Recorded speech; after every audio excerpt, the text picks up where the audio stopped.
गुरुदेव के अज्ञातवास में जाने के बाद लोगों को उनकी कमी किसी भी आर्थिक और सामाजिक संगठन के दौरान ज़्यादा महसूस होने लगती थी। ऐसी ही एक घटना हुई हजारीबाग के एक साधक भूदेव नारायण सिंह जी के साथ।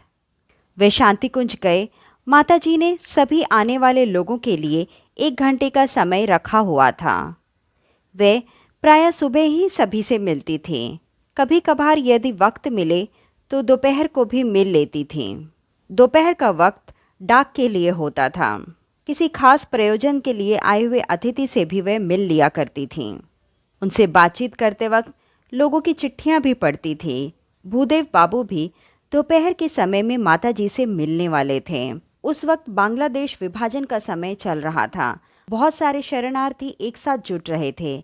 ऐसे समय को ध्यान में रखते हुए भूदेव बाबू ने माताजी से कह दिया कि संकट की इस घड़ी में गायत्री परिवार के साधक अपने आप को काफ़ी अकेला महसूस कर रहे हैं। माताजी ने तुरंत ही उनसे कहा कि गुरुदेव तो हम लोगों के साथ ही हैं बेटा, तुम अपने आप को इतना अकेला क्यों महसूस कर रहे हो? ज़रा सोचो इस सिपाही के बारे में जो बांग्लादेश में लड़ रहा है फिर भी अपने आप को अकेला महसूस नहीं कर रहा है। उन्होंने एक चिट्ठी की तरफ इशारा किया और माताजी ने भूदेव को एक चित्र दिखाया, एक युवक का चित्र जो एक डाक के भीतर में था। सैनिक यूनिफॉर्म में वह दिखाई दे रहा था।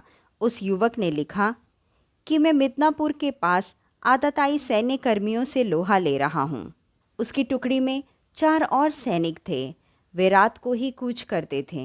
उन्होंने कई बार अनुभव किया कि जैसे कोई देवी सत्ता उन्हें रास्ता बताती है। उस सत्ता को उस युवक ने ठीक से पहचान लिया, लेकिन अन्य सदस्यों ने उन्हें पहचाना तो नहीं, पर यह अनुभव ज़रूर किया कि कोई देवी शक्ति उनका साथ दे रही है। सफ़ेद बाल और भारतीय वेशभूषा में वह आकृति उन्हें दिखाई देती थी और आगे के खतरों के बारे में उन्हें सतर्क करती, उनका नेतृत्व करती, उन्हें रास्ता दिखाती। जब कभी भी वह सैनिक की टुकड़ी अपने आप को भूला और भटका हुआ महसूस करती, तब तो वह आकृति खास तौर पर उन्हें दिखाई देती थी। माताजी ने भूदेव से कहा कि किसी की चिट्ठी को पढ़ना सही नहीं है, लेकिन वह युवक ये चाहता है कि उसकी यह चिट्ठी अखंड ज्योति में छपे। इसके लिए उसने ये चिट्ठी भेजी है। इसीलिए इस पर चर्चा करना या इसे तुम्हें बताने में कोई हर्ज नहीं है। माताजी ने कहा, अपने मन के अंदर हीनता का भाव मत आने दो।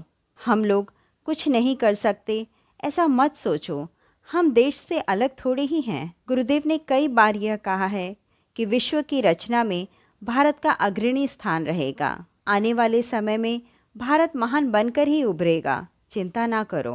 गुरुदेव के अज्ञातवास के समय माताजी ने सभी पर अपना स्नेह लौटाया, यानी सभी साधक अपने आप को अकेला महसूस नहीं कर रहे थे।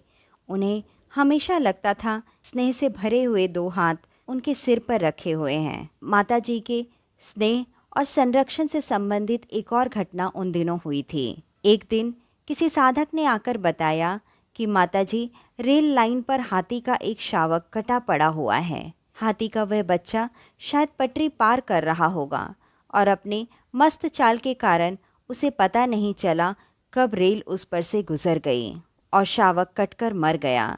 जिस साधक ने यह खबर दी थी वह स्वयं शावक को देखकर आया था। इस खबर को सुनने के बाद माताजी ने अपनी आंखें बंद की और ध्यान मुद्रा में चली गई। उस हाथी के बच्चे की सद्गति के लिए प्रार्थना की और उसके बाद कुछ देर मौन रहने के बाद वे ध्यान मुद्रा से बाहर आई। आंखें खोलते ही उन्होंने उस साधक से कहा कि कुछ दिन के लिए तुम ऋषिकेश रोड के पास से मत गुजरना। शावक की मौत से हथनी ज़रूर क्रोधित हुई होगी, वे बौखलाई हुई होगी, इसीलिए कुछ दिन तक उस रास्ते को नज़रअंदाज करो। सच में 2-4 दिन के बाद ऐसी ही खबर आई कि हरिद्वार की तरफ से आ रही रेल इंजन को हाथी ने टक्कर मार दिया। भाप से चलने वाला वह इंजन हाथी की टक्कर को झेल नहीं पाया और पटरी से उतर गया। हाथी भी घायल हो गया। तभी उस साधक ने सोचा कि शायद वह मादा हाथी उसी शावक की माता रही होगी। ममता के कारण हाथी जैसा शांत पशु भी इतना आक्रामक हो गया। धन्यवाद।